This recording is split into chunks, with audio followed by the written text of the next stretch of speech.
Okay, so we know that carbohydrates and fats are both sustainable energy sources.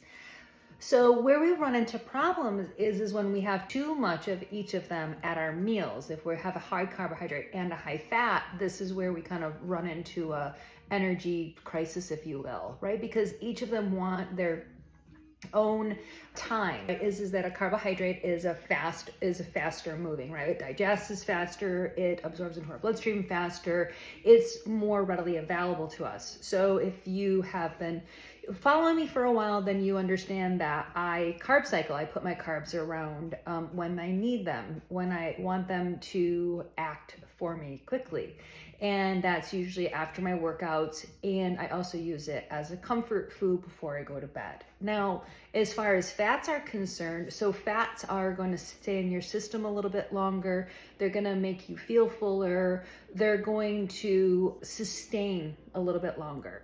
Now, everybody's a little bit different as far as this is all concerned. Now, I run on carbohydrates. I'm a long and lean person. I have a small bone structure. It's really hard for me to gain muscle. So I utilize my carbohydrates to help me in that way.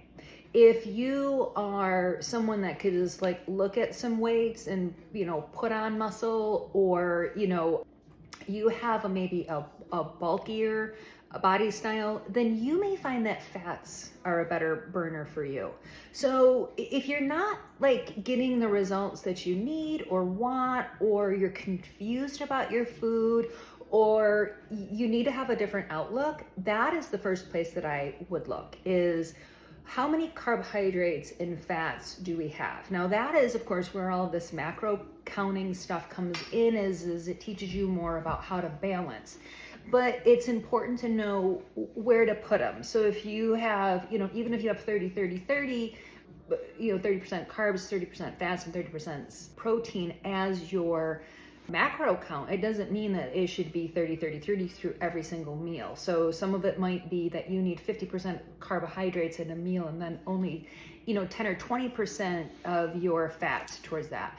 And then you would have your fats in a different way. So there's so many different ways, and it's really in that way that we can help to look at things like blood sugar control and mood shifting, extreme fatigue, all of that. So it could be coming from more of your energy sources, and those are fats and carbohydrates. But they don't want to play well together. They want to be in a perfect balance. And if you're going to choose one to be your main energy source for that meal, that's cool. That's what I do. I carb cycle through my day. So I do high carbohydrate meals, and then I do high fats, so that I can keep them kind of separated when I need them. So I hope that this whole thing with energy sources and carbohydrates and fats gets a little bit cleared up for you.